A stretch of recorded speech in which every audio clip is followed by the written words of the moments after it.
जय माता की। आप सभी का हमारे YouTube चैनल जय माता की एक प्रार्थना में हार्दिक अभिनंदन है। आज हम गीता के 7वें अध्याय को पढ़ेंगे। इससे पहले भी मैंने गीता के 7वें अध्याय को कई बार अपनी वीडियोस में डाला है, लेकिन वो वीडियो काफ़ी लंबी हो जाती है।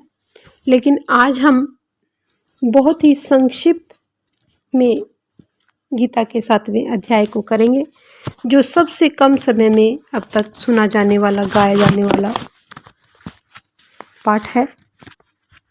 गीता का 7वां अध्याय कहा जाता है कि पितरों को मोक्ष प्रदान करने के लिए श्राद्ध पक्ष में अमावस पर हमेशा इसका हमें वर्णन सुनना चाहिए। हमें इसको अपने पितरों के निमित्त इसको सुनना चाहिए, सुनाना चाहिए और पढ़ना चाहिए। इससे पितृ तो मोक्ष को प्राप्ति होती है पितरों को, साथ ही हमें पितृदोष से भी मुक्ति मिलती है। तो इसलिए हमें प्रतिदिन श्राद्ध पक्ष में प्रतिदिन गीता के 7वें अध्याय का अध्ययन करना चाहिए, सुनना चाहिए, सुनाना चाहिए। तो शुरू करते हैं आज हम गीता का 7वां अध्याय, जिसका पूरा हिंदी में अनुवाद किया गया है और बहुत ही संक्षिप्त में इसको हम सुनाएंगे। ज़्यादा वीडियो को लंबा ना करते हुए चलो शुरू करते हैं गीता का 7वां अध्याय।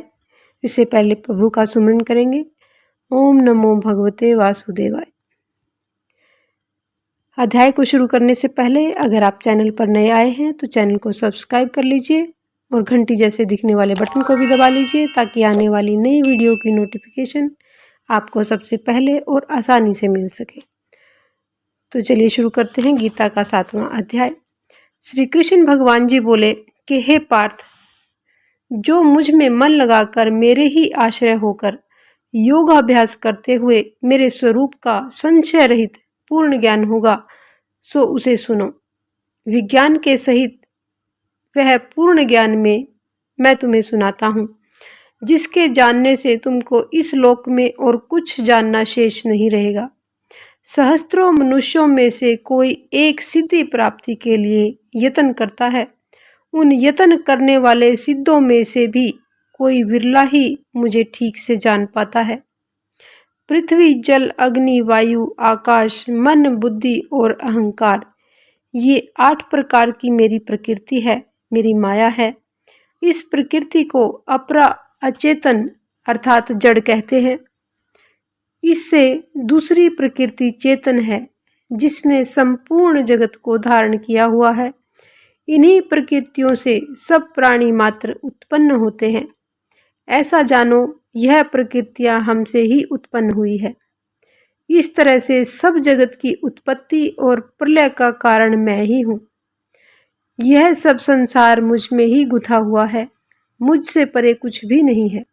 जल में रस, चंद्रमा और सूर्य के प्रकाश तथा सब वेदों का सार मैं ही हूँ। आकाश में शब्द तथा पुरुष में पौरुष मैं ही हूँ। हे अर्जुन, पृथ्वी में सुगंध तथा अग्नि में तेज रूप तथा सब प्राणियों में जीवन और तपस्वियों का तप भी मैं ही हूँ। समस्त प्राणियों में सनातन बीज रूप मुझको ही जानना। बुद्धिमानों में बुद्धि रूप और तेजस्वियों में तेज मैं ही हूँ। काम और प्राणियों में सनातन बीज रूप मुझको ही जानना। बुद्धिमानों में बुद्धि रूप और तेजस्वियों में तेज मैं ही हूँ। हे अर्जुन, काम और रोग रहित बलवान पुरुषों में बल और पुरुषों में धर्म के विरुद्ध न जाने वाला कर्म मैं ही हूँ। जीतने पर भी सात्विक, राजस, तामस पदार्थ हैं, वे सब मुझ में ही उत्पन्न हैं। जितने भी सात्विक, राजस, तामस पदार्थ हैं, वे सभी मुझ में ही उत्पन्न हैं, परंतु उनमें मैं नहीं रहता हूँ। यानी जितने भी इस तरह के सात्विक, राजस, तामस पदार्थ हैं, वो सब मुझसे ही उत्पन्न है, परंतु मैं उनके अंदर नहीं हूँ। ये सब मुझ में है। सत्व, रज, तम, इन तीनों गुणों का प्रभाव से वह सारा जगत मोहित हो रहा है।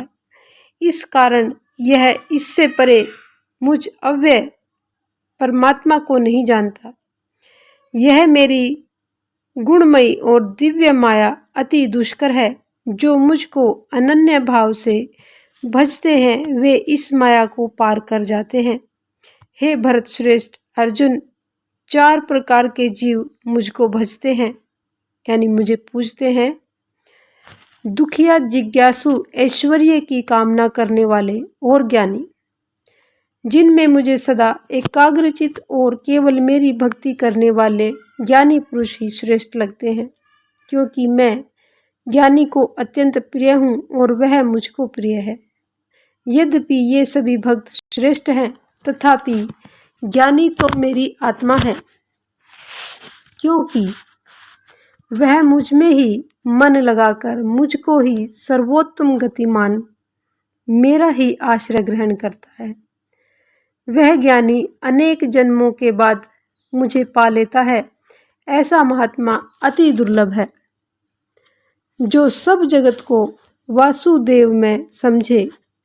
हे अर्जुन, जो भक्त श्रद्धापूर्वक जिस जिस देवता का पूजन करना चाहते हैं, उन पुरुषों की उस श्रद्धा को मैं दृढ़ कर देता हूँ। यह उस श्रद्धा से युक्त होकर उस देवता की आराधना करता है और फिर उसको ही मेरे रचे हुए काम फल प्राप्त होते हैं। परंतु उन अल्प बुद्धि वालों का फल नाशवान है। देवताओं की आराधना करने वाले देवताओं को मिलते हैं। मेरे अव्यय यानी मेरे अविनाशी अत्युत्तम स्वरूप को न जानकर मंद बुद्धि लोग मुझे अव्यक्त को व्यक्त यानी देहधारी समझते हैं। मैं योग माया से आच्छादित होने के कारण सबको नहीं दिखता हूँ।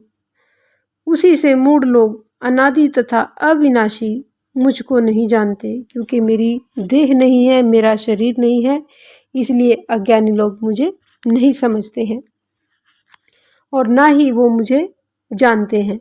हे अर्जुन, मैं भूत, भविष्य और वर्तमान के सभी प्राणियों को जानता हूँ, परंतु मुझे कोई भी नहीं जानता। इच्छा और द्वेष से उत्पन्न होने वाले सुख, दुख आदि द्वंद्वों के मोह से जगत के सभी प्राणी भ्रम में फंस जाते हैं। जिन पुण्यात्माओं के पाप नष्ट हो गए हैं, वह पुरुष द्वंद्व मोह से छूटकर दृढ़ निश्चय करके मेरी भक्ति करते हैं। जो आश्रय लेकर जीवन मरण से दूर करने के अर्थ प्रयत्न करते हैं, वे पुरुष ब्रह्म, आत्म ज्ञान और संपूर्ण कर्म को जानते हैं। जो अधिभूत, अधिदेव और अधियज्ञ इस सब में व्यापक मुझे जानते हैं, वे समाधि निष्ठ पुरुष मरण काल में भी मुझको ही प्राप्त होते हैं, यानी वो सभी मरने के बाद मुझे ही प्राप्त होते हैं। तो ये था गीता का 7वां अध्याय, जो बहुत ही संक्षिप्त, बहुत ही कम समय में आपको सुनाया गया है। तो आशा करते हैं आपको ये पसंद आया होगा। अगर आपको ये हमारी वीडियो पसंद आए तो एक लाइक का बटन अवश्य दबाएं, और अगर वीडियो पसंद नहीं आती है तो आप डिसलाइक का बटन भी दबा सकते हैं। इस प्रकार की और भी अन्य धार्मिक कथा कहानियों को जानने सुनने के लिए हमारे चैनल पर बने रहे। तो मिलते हैं अगले किसी इंटरेस्टिंग सी वीडियो के साथ। तब तक के लिए जय माता की।